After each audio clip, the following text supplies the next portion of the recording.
Right, so it's 3 p.m. and a very good afternoon and a warm welcome to all our participants present here today. We are all set to begin with our today's webinar. HR Association of India, along with Marching Sheep, welcomes you all to the DNI series.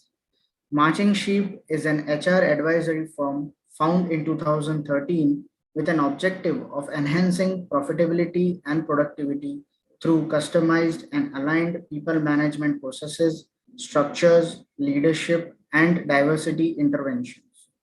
It works with clients across industries on gender, generational, sexual orientation, and disability diversity. It has been adjudged among the top 5 global brands and leaders 2021 by DG Live, among top 25 HR firms in India by Business Connect, and among top 10 in Delhi NCR by Silicon India. To know more about HR Association of India and Marching Sheep, I would request all our participants to visit the link and details posted in the chat window. Request all our participants to kindly follow the webinar guidelines mentioned in the chat window. It's my privilege to introduce our guest for today, Ms. Richa. Ms. Singh, AVP HR, DNI and CSR at Max Life Insurance. Richa has a rich experience of over 20 years in learning and development in the hospitality industry, along with extensive knowledge in the field of diversity and inclusion. An ACC coach and trainer, she firmly believes that inclusion is not only a human right issue but a business imperative as well. She has recently been recognized as amongst top 20 DEI leaders. She is also a SDG ambassador by eNagrik Chopal, an initiative of Nidhi Ayog, UN Habitat, WHO, and more. Her determined efforts in this field led her to be recognized in the global top 5 LI executive list 2020 by Outstanding, supported by Yahoo Finance. Richa has spoken at multiple panel discussions and conferences like the Human Rights Campaign at New York, Stonewall, UK, Out and Equal, Beyond Diversity, as well as at various schools and colleges. In her previous assignment, she took care of the Keshav Suri Foundation that works towards LGBTQ inclusion at a national level. She collaborated with the Pride Circle to get the Workplace Equality Index from the UK to India for the first time in 15 years. She has run projects with multiple NGOs and CBOs like Enable India, Arohan, Solidarity Foundation, Noida Deaf Society, Periphery, etc. You can follow her on LinkedIn, and the link for the same has been shared in the chat window.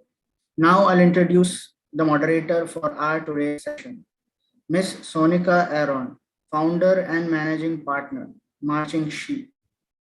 Ms. Sonika is among the most awarded HR advisory firm globally and has specialized into strategic HR advisory, diversity and inclusion, employee health and wellness, along with capability building. She has recently been listed among the top 10 women entrepreneurs by Forbes India magazine, and Marching Sheep was nominated by UN Women for WEP Leadership Award for their work during the pandemic towards gender equality, emotional well-being, and empowerment. She has worked with companies like PepsiCo, Vodafone, Roche Diagnostics, and ICI Paints in leadership roles before finding her own HR consulting firm. A mother of two, she decided to set up Marching Sheep in 2013 with a vision of making a difference to people's life and careers and driving respect and equality for all. As a human resource and DNI specialist with an experience of more than 20 years, both in the industry and consulting, she has designed one of the most evolved diversity and inclusion frameworks in India with deep understanding of real issues faced by women, individuals from LGBTQ community, and people with disability. Do feel free to follow her on LinkedIn. Details for the same are shared in the chat window. Without taking much time, I now welcome Ms. Sonika Aaron to take over this session. Over to you, Ms. Sonika. Thank you so much, Faisal, for this wonderful introduction and setting the context. It's a pleasure to be partnering with HRAI. They do some beautiful work in spreading community learning and setting up some beautiful conversations.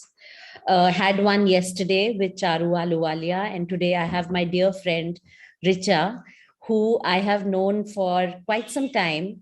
I have known her from the Lalit Suri days and the work that she has been doing uh, across all dimensions of diversity. I know the passion that she brings to the table.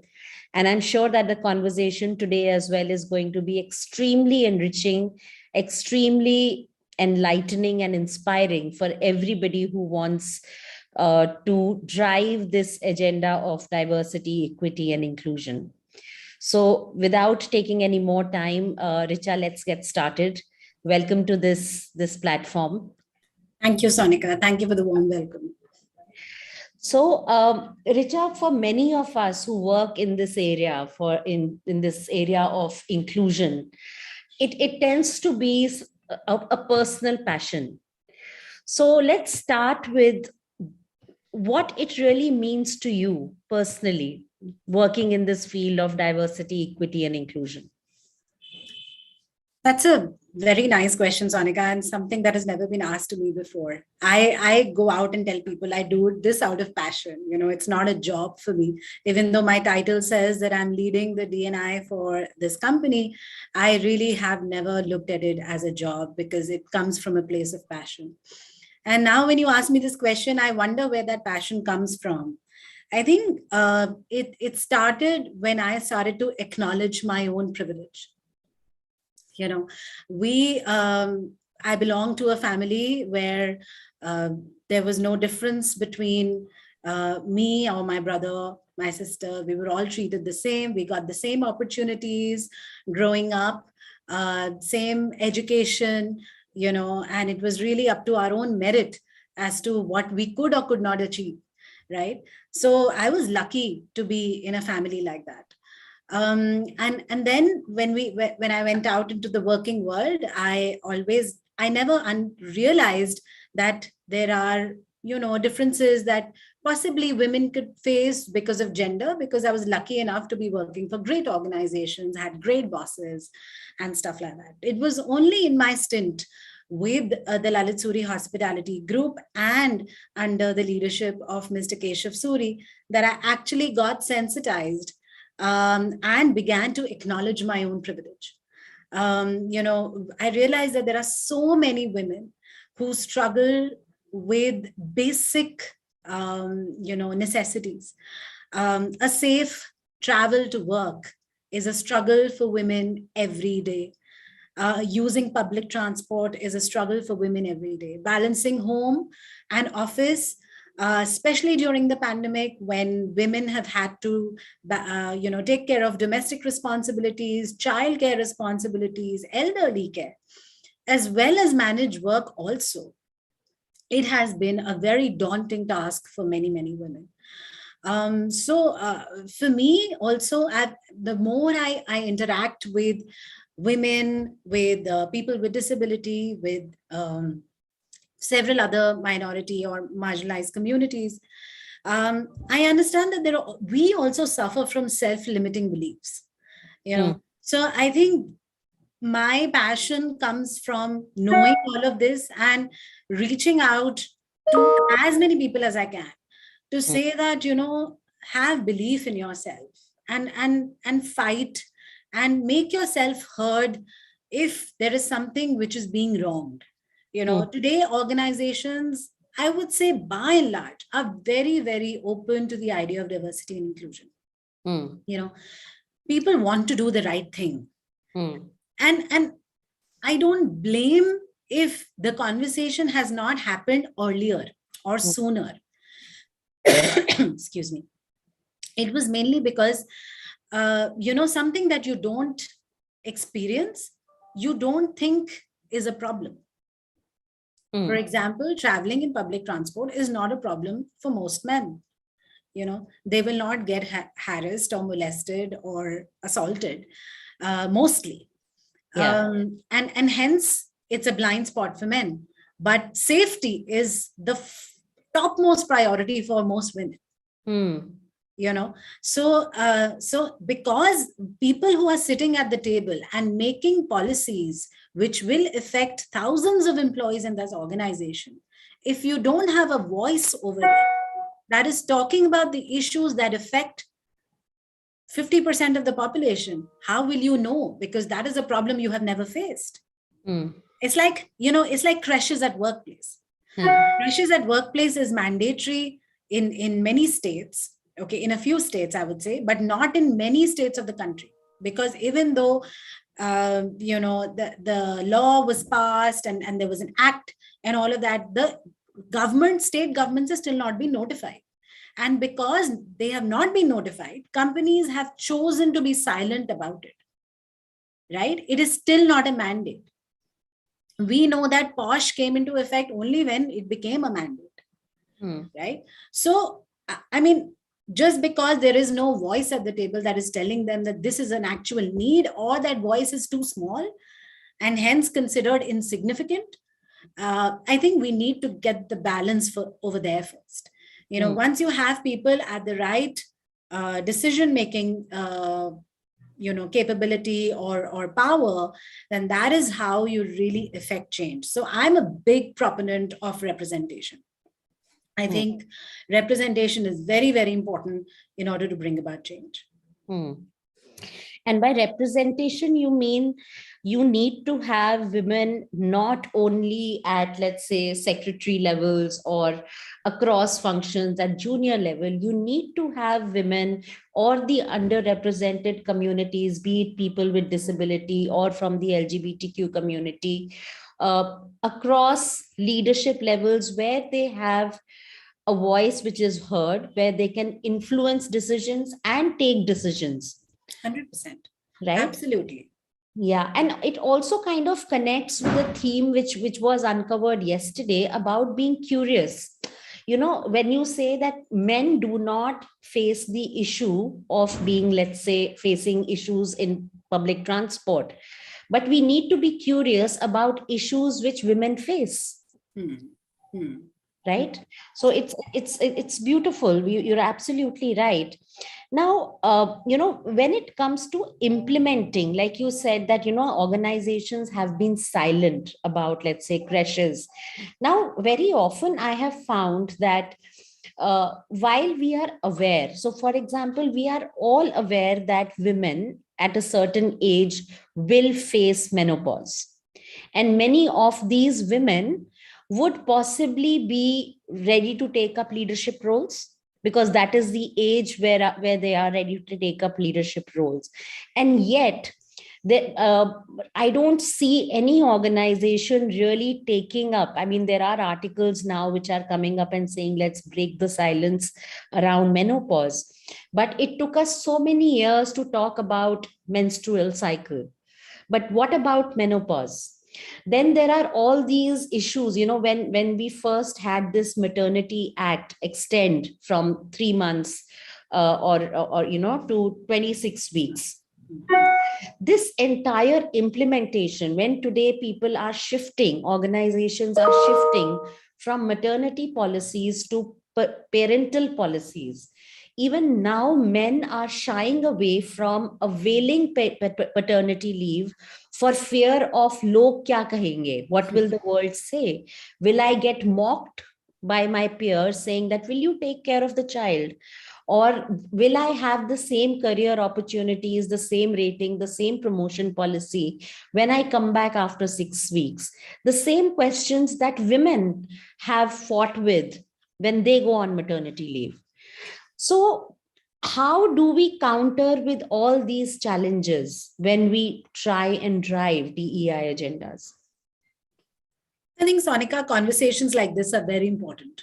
And that is why I'm always up for panel discussions, conversations like this, because I think that really, you don't know, out of all the people who have logged in today and people who will watch this later on YouTube, you don't know who you end up influencing.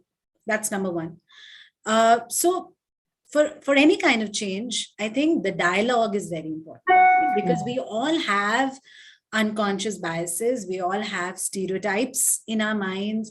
We all have inhibitions. So, for example, you quoted the paternity or the parental leave, right? And you said that fathers, new fathers, have their internal struggle, whether, even though my company is saying that I have equal parental leave for men and women both, if I take a 6-month leave, will I be mocked upon? Will I be questioned that, why are you required to take 6-month leave? So these are toxic masculinity that has been, ingrained in generations, and Right. it's very hard for men as well as women. So I think, but the good thing is, Sanika, the Gen Z that is coming into the workforce now has a completely different way of looking at things. Okay. I see the younger generation, I see the young managers, they demand for parental leave. They want to be there for their partners. They want to be there for their young child. It's very, very important for them. This life event, they want to be there. It's for many of us, it's a once in a lifetime or twice in a lifetime, kind of event. And men today are saying that, no, I want to be there for this momentous occasion. I want to be invested in my child's early growth and development. They want to be there for parents teacher meetings and all of that. So all of that is changing. But can we wait that long? And what about the current workforce? How can we influence them? Yeah. So I think the biggest lever for me is conversations. We need to have psychological safety for people to open up and talk about their vulnerabilities. They talk about their inhibitions, talk about, just because I have seen my father or my mother or my first boss behave in a certain way, hence in my mind that's ideal. And I will go the same route. But as millennials are coming more and more into power, into more senior positions, I would say that their mindset is changing. They are more inclined towards building a more inclusive workplace. So it's a factor of time, Sonika. I think companies are doing a lot. Organizations are competitive in nature. Right. So if one organization does something and introduces, let's say, a period leave, then suddenly it triggers conversations in other companies, that, this company did that. Do you think it's worth it? Do you think we should do this? What are the pros and cons, etc., etc.? So at least conversations have begun to happen. Whenever you will see, whenever there is a new building that is going to come up as an office building for any organization, they are going for LEED certification. They are going for access audits because they know that they want to be future ready. They know that disability inclusion is going to be the reality for tomorrow. Right now the government has mandated it in government, organizations and PSUs, but there will be a time when it will be mandatory for private companies also.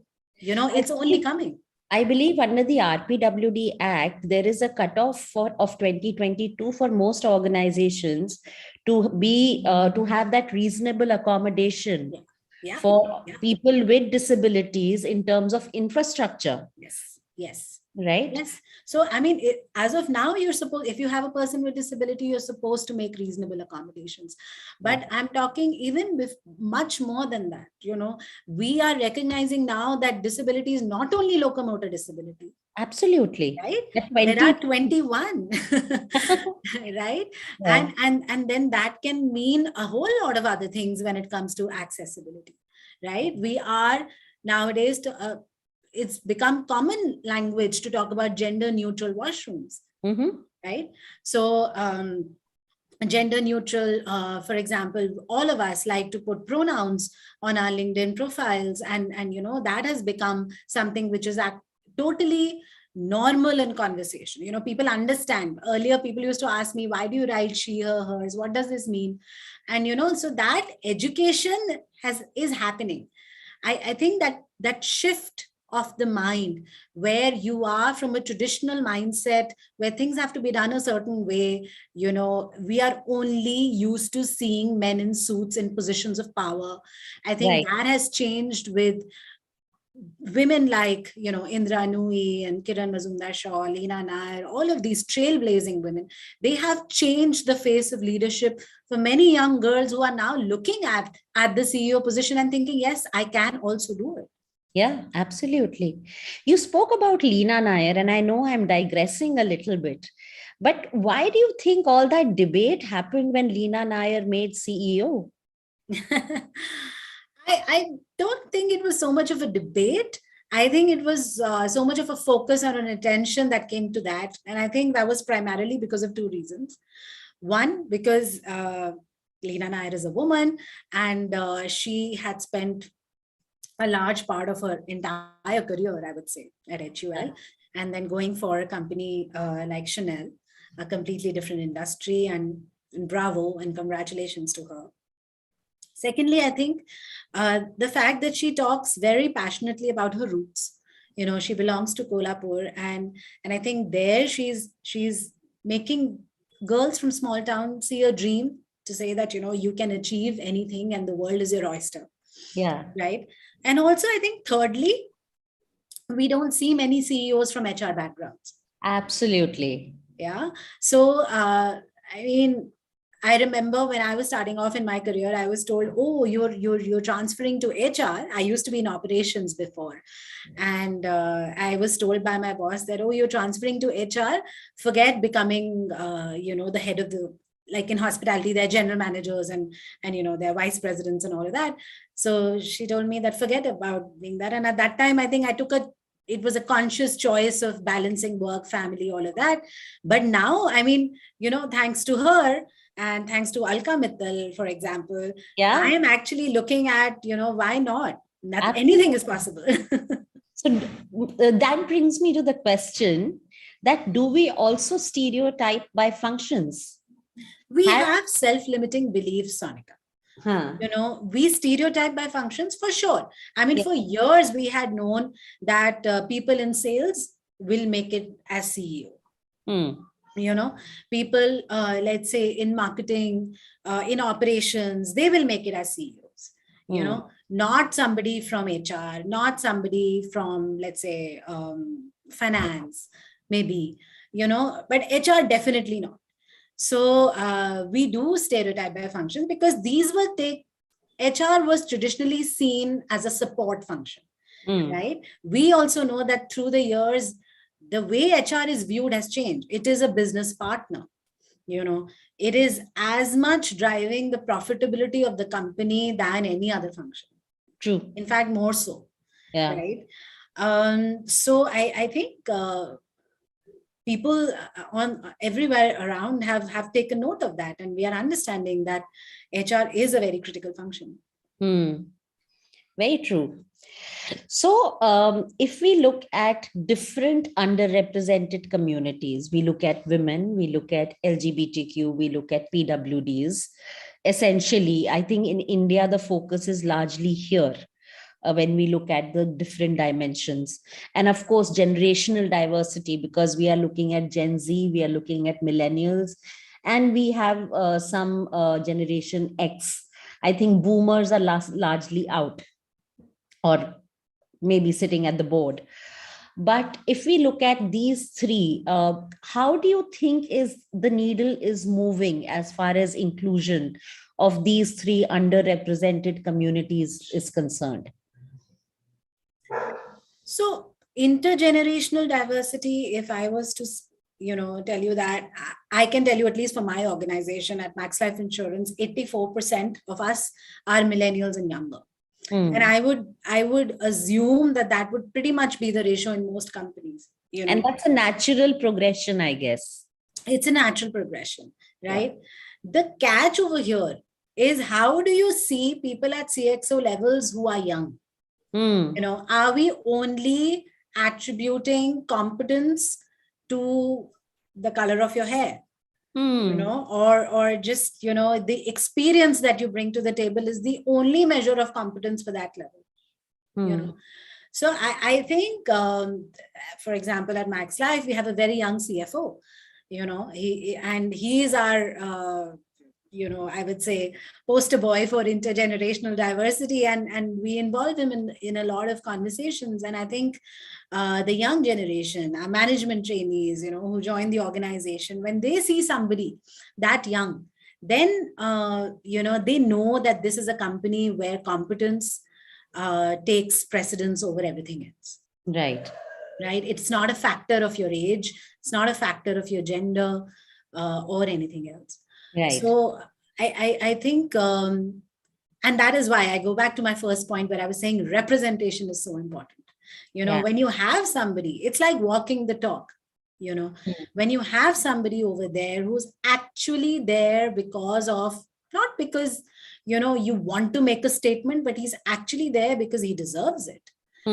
You're saying that if you have it in you, we will give you all the opportunities, right? And it is not because we want to make a statement, but it is because you deserve it, right? Yeah. Sanika, I can't hear you. You're on mute. What about LGBTQ inclusion? How is that moving? So I would say, massive strides have happened in LGBTQ inclusion. In my last organization, we were the front runners in LGBTQ inclusion at the Lalit Suri Hospitality Group. A lot of multinational companies have already done a lot when it comes to sexual orientation inclusion.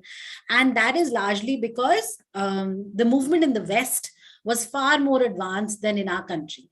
I think in our country, people were still taking, asylum under Section 377 and saying that, it is the law, whereas the law never said that you can't employ people from, the LGBT spectrum. But since the law has changed, it is kind of, I think companies have breathed easier, and they've just found it easier to kind of come out in the open themselves and say that, we're a company that is inclusive. Still, I would say, so it works both ways, Sonika. First is there may be many, many employees in an organization that belong to the LGBT spectrum, but are not comfortable coming out. Okay. And the objective of an inclusive company is not to force people to come out, right? It's a very individual, it's a very personal journey, right? But as a person from an LGBT community, do I feel welcome in the organization? Do I feel that my opinions are valued, heard, and respected? Then it's an inclusive organization, right? However, there is also the other side, that our organizations really going out in the open and saying that, we welcome you with open arms. And these are the changes that we have done in our policy so that you don't face an issue. For example, gender neutral washrooms, parental policies, same-sex partner benefits, and, health insurance, and so on and so forth. And there are a lot of companies that are doing that. Okay. There are still companies that are tentative about it, which are a don't ask, don't tell kind of scenario. So I won't ask, I don't want the data. You do what you want to do as long as it doesn't interfere in my work. Yeah. So I would say that enough and more studies have happened to say that companies benefit when employees bring their 100% to work. When they don't feel the need to hide any aspect of their personality. When we come as who we are, the company benefits, the individual benefits, the whole employee experience is so much different. And there is a certain kind of belongingness that comes with this whole honesty and transparency. Yeah. So in terms of policies, in terms of infrastructure, there's a lot that has happened on LGBTQ inclusion. And I would say there have been many initiatives, many companies, consulting firms like yours that are doing a phenomenal job when it comes to educating people, because for us, I think for a large part of India, it is still a fear of the unknown. We don't understand the words. We don't understand the acronym. We don't understand what is LGBT. We don't understand the difference between a trans man, trans woman, transgender, a drag queen, so on. And because we don't know the difference, we tend to shy away from it. Yeah. The answer is not to shy away from it. The answer is to educate yourself.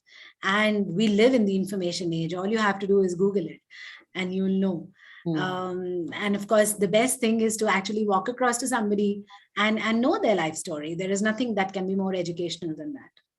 Absolutely. Beautifully said. And once again, I see a common thread between yesterday's conversation and today's, wherein, you're talking about educate yourself. I mean, shying away or saying that I don't know will not help. When we had done our campaign Marching with Pride last year, and we had reached out to people saying that we want to speak and unearth real stories, lived realities of people from the LGBTQ community, 3 out of 4 speakers had worked with the Lalit Suri group. Right?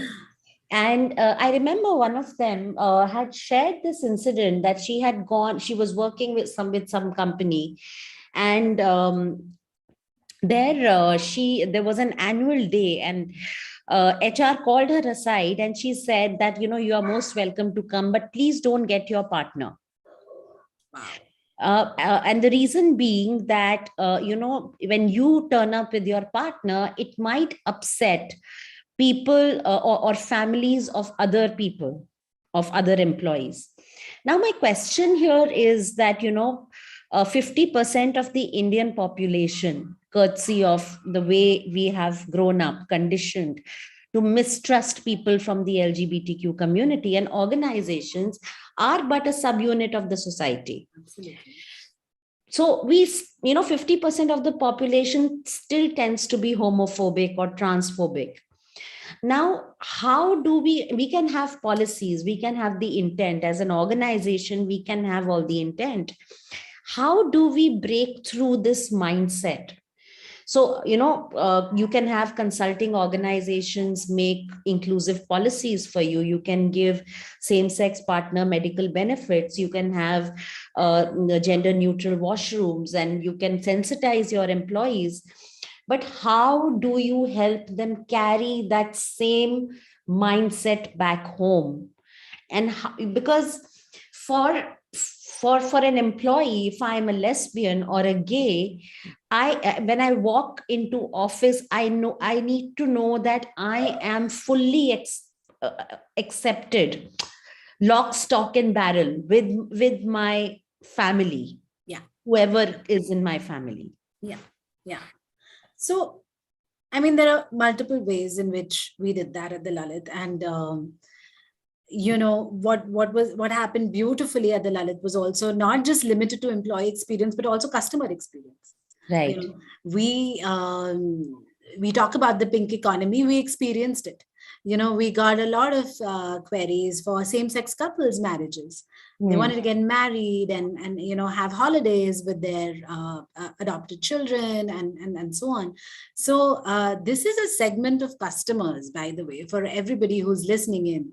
If you want to expand your market, this is a segment of customers that is lying untapped.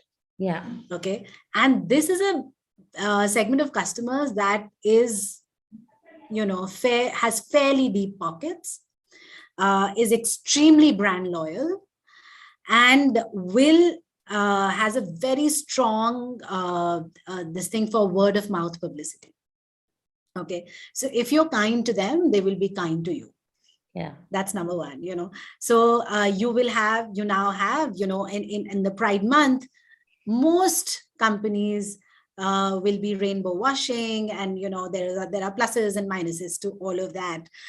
I have a divided view on it, and I'll come to that later.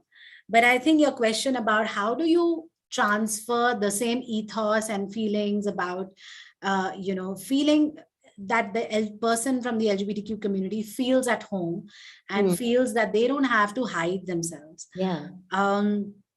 It's a very slow and painful process, Sarika. You have to do a lot of sensitization sessions. You have to do a lot of conversations. And for me, the biggest thing that helped was actually getting people from the community work alongside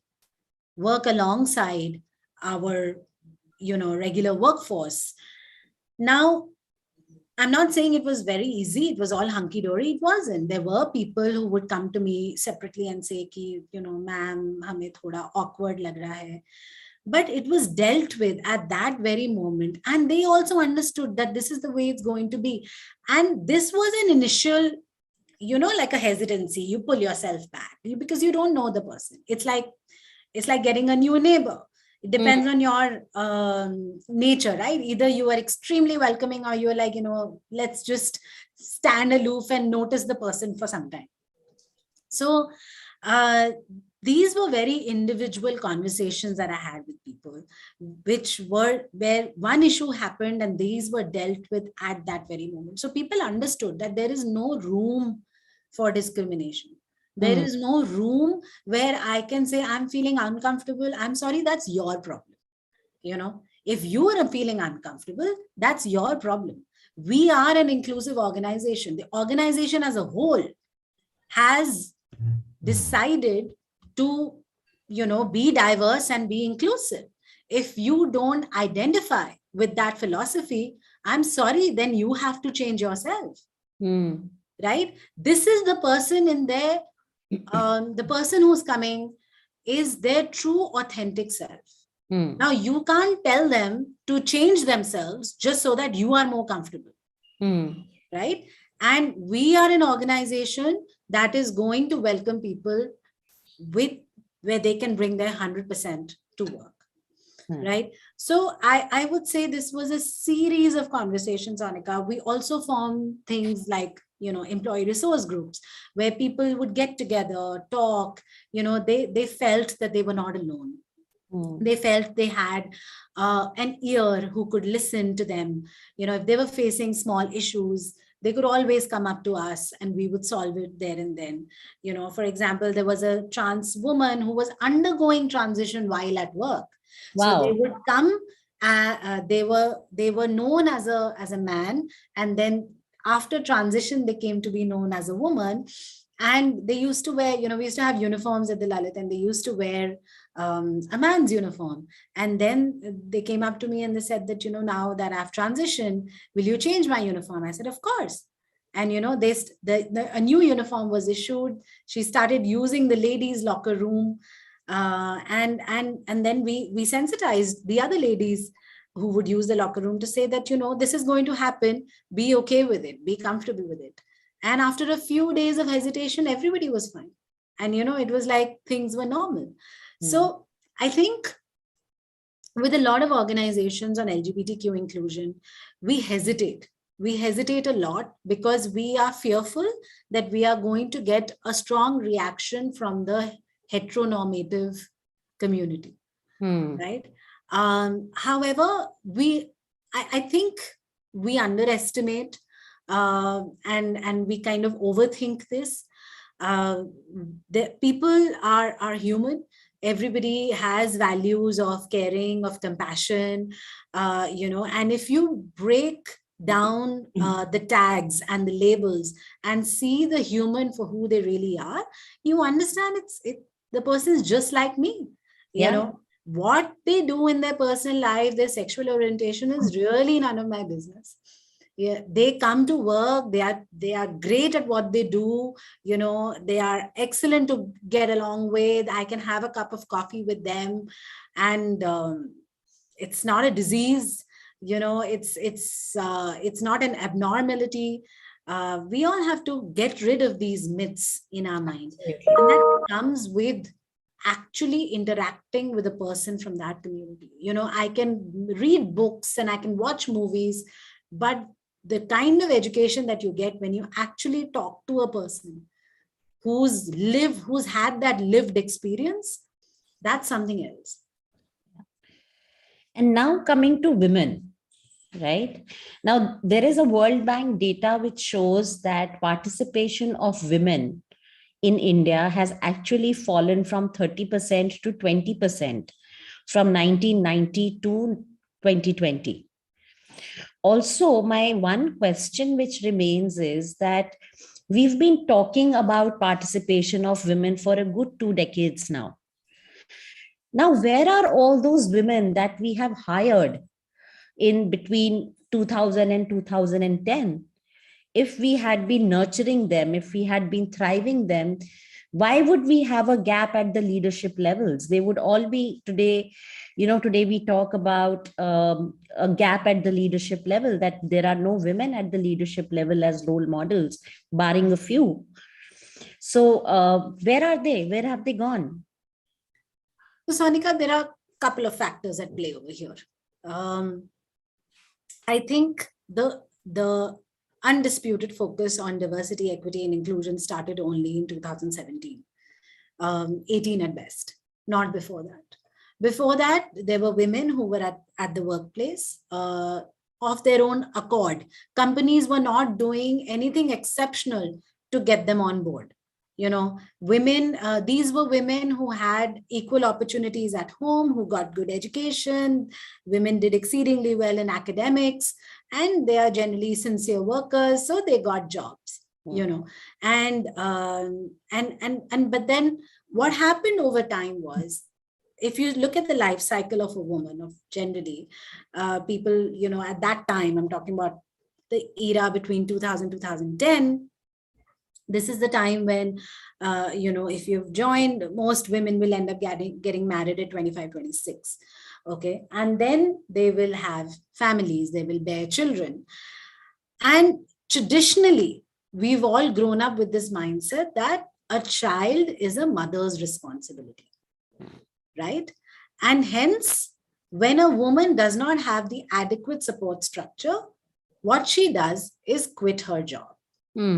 Right? And that is the broken rung phenomena, where so many women, so many talented, educated, experienced women give up their jobs, their financial independence to look after their children. Now, this could be an individual decision. I myself took a break after, I had my son, and this was not a family coerced thing or anything, or an expectation even from, my in-laws or whatever. It was an absolutely personal decision, because we feel responsible that this is my job, and what can be more important than my own child, right? So women take it upon themselves that we need to take a break. Now, what happens with time is there is huge amount of loss of confidence. When you are at home and you're not gainfully employed, you start becoming extremely doubtful of your own capability. You start comparing yourself with your peers who are continuous, they continue to work their corporate ladder, they have reached certain positions, they're doing well for themselves, and you have massive self-doubts, and then it's just a downward spiral from there, because then you don't feel that you have it in you to get back to work, right? Sometimes, like I said, maybe because of lack of opportunity, when there is a resume in front of me and I see a career break, the general perception of that person is, oh, there's a career break, forget this, give me the next resume. They don't even get the fighting chance of getting an interview. So that's one. And on the other side, from the candidate's perspective, from the woman's perspective who took a break, there is massive loss of confidence. You feel that you have become rusted in your knowledge, in your skills. You may have forgotten everything. And, when you'll go back to work, you'll probably be back to being an intern rather than being the position which you left at. So I am so glad to see that there are now second innings programs that are happening in organizations, far and wide. Yeah. It's a very common phenomena. Any big organization you look at, you will find their second innings program. Okay. Now, obviously, companies have realized that this is a wasted talent pool. So, if you want to augment your gender diversity in the organization, you can either, it's a buy or build model, right? You either recruit more or you train more. And recruitment, mostly at an entry level will take its own sweet time. They will rise up the organization, etc., etc. But here you're getting a stopgap arrangement because you have people at middle management level typically, who with certain inputs where you can help the transition back to work, they will be up and ready in a very short amount of time, and it's a win-win for everybody. Yeah. So I think that's where the women have gone, and now companies are making big efforts to get them back, right? And I think also lack of role models. That was another reason why you don't see women at leadership level. There are, like I said, few names that we can count on our fingertips. But other than that, we are so used to seeing men in CXO positions, in powerful positions. We don't even envision ourselves in positions like that. And we will, these self-limiting beliefs that, I have to put my family first. Yeah, I can't hear you well, Richa. I think your earphones or... Is it better now? No. Yeah, the voice is very low, Ms. Richa.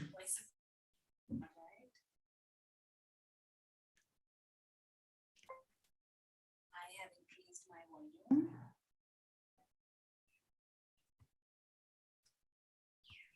All right. Is it better now? Yes, now it's better. Okay, thank God. So, yeah, I think these self-limiting beliefs. Back to low volume. I think it's something that's coming and going, Sanika. Can you hear me at all or no? No, I can hear you, but the volume is low.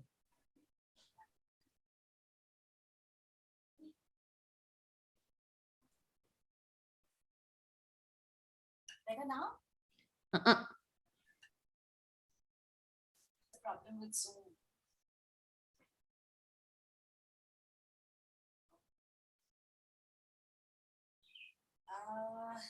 What would you like me to do? Do you have, what is your audio source? Is it the laptop or your earphones? My laptop speaker. Yeah. Okay, now it's better. Okay. Let's hope it stays that way. Yeah. So, yeah, like I was saying, I think self-limiting beliefs and also feeling responsible for everything that happens in our lives, right? Yeah. My son is not doing well in studies. I am responsible because I spend more time at work and, I'm not able to give attention. The food is not cooked great because I am at work and I'm not able to give attention to. We have to stop feeling responsible for everything. Yeah. Yeah.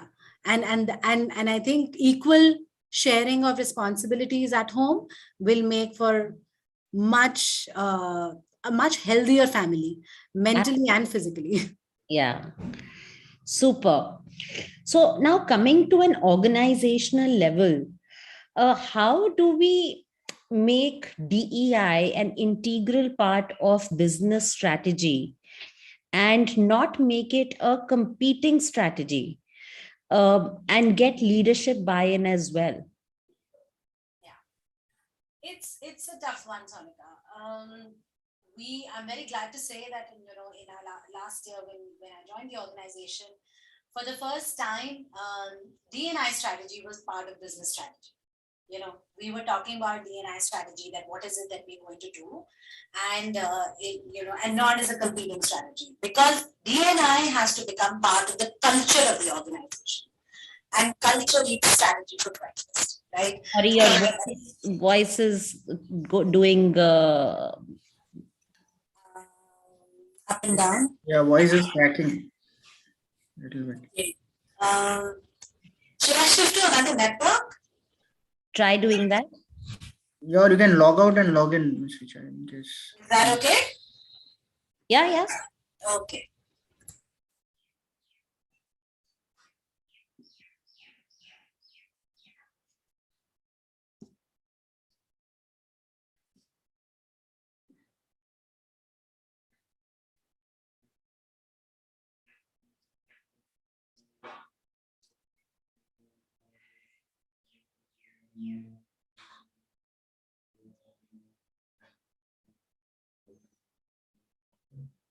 Okay, Richa is back.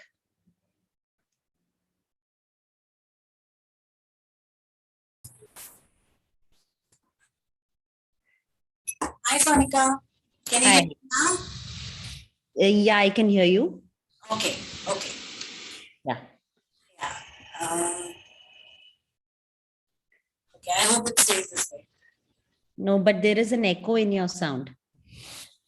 Okay. Is it better now? Mm-mm. I have no idea.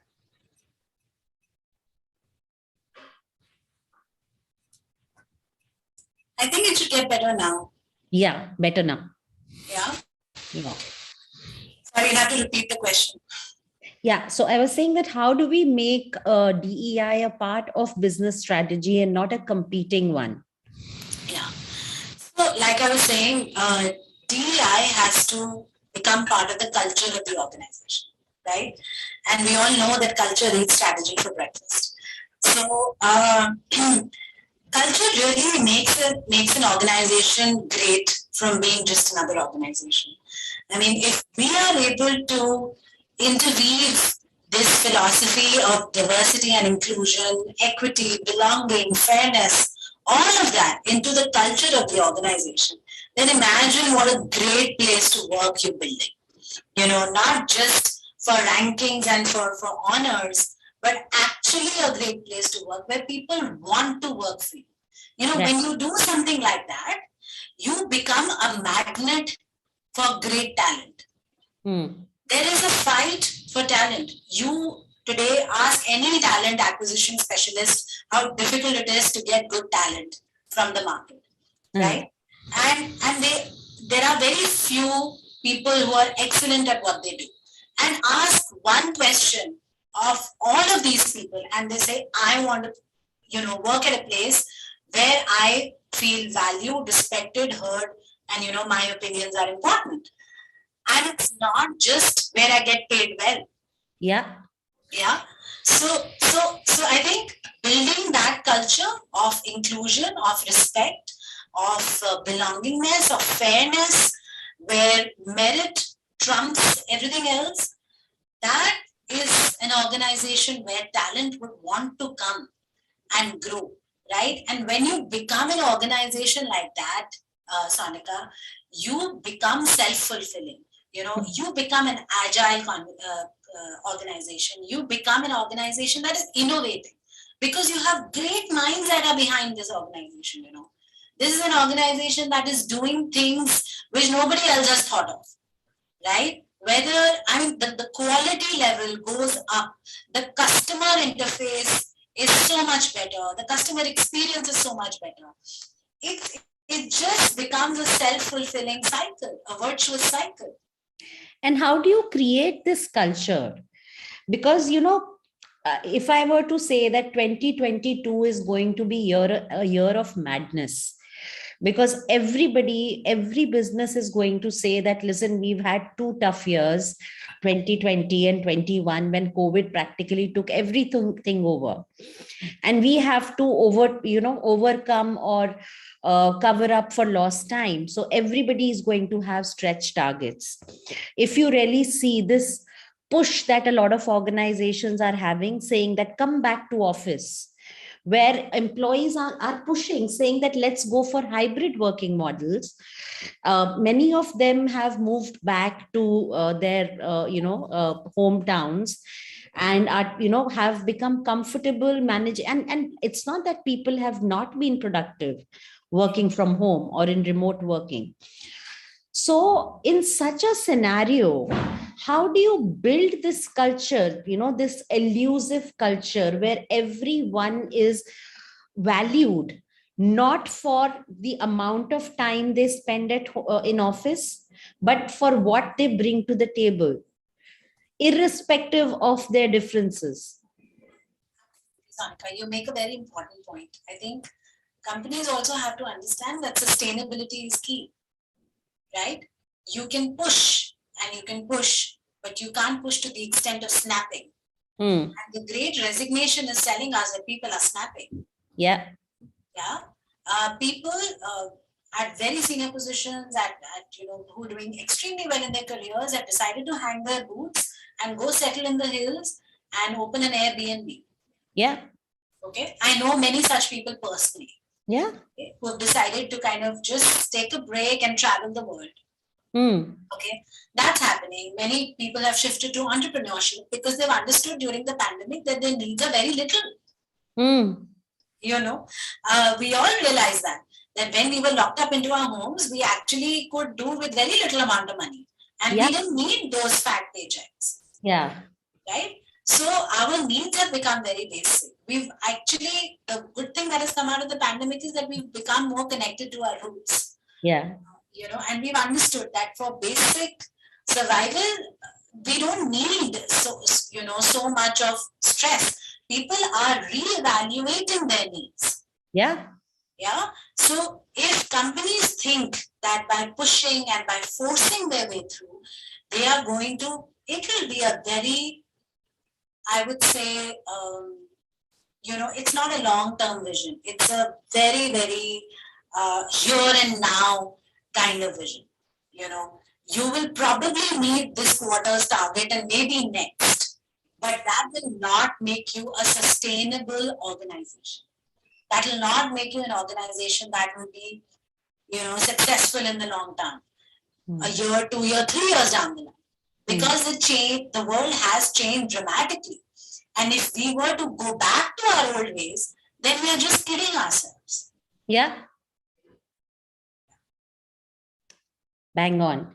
So I'm very mindful of the time. We have 4 minutes to go. So if you were to give advice to people here who might be embarking on their DEI journey or continuing their DEI journey, what would be your advice be for 2022? God, I feel very old when you say your advice. No, as an expert.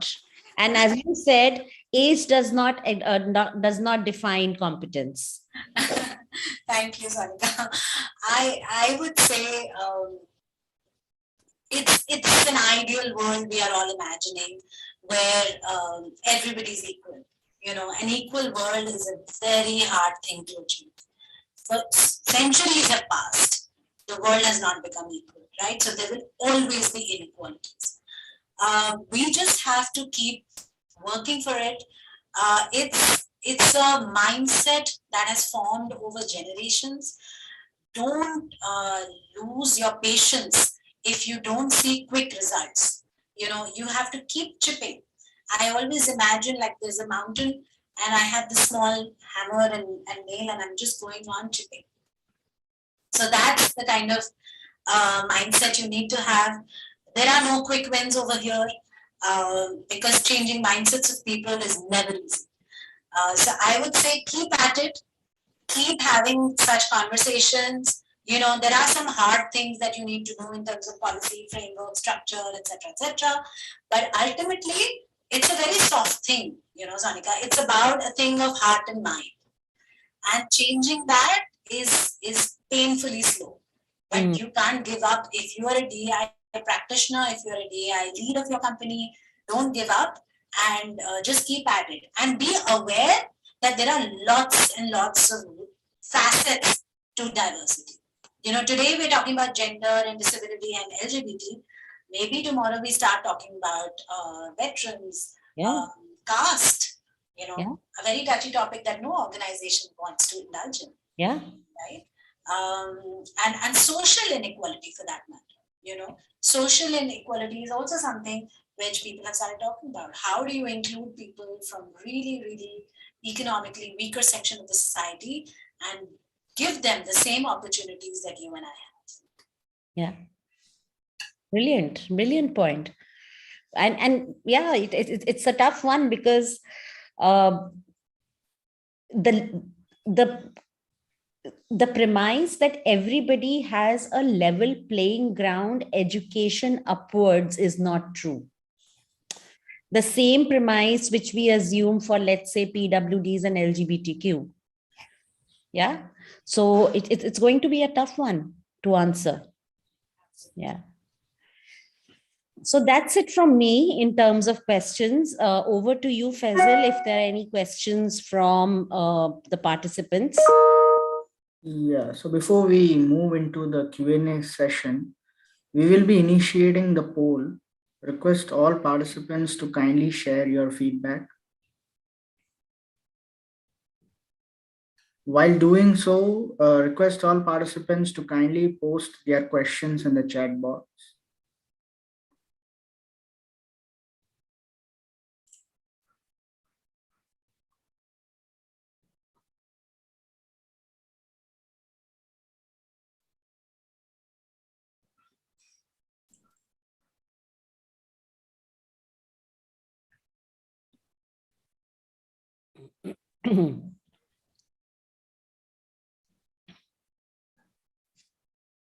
Dear participants, please put your questions in case you have any.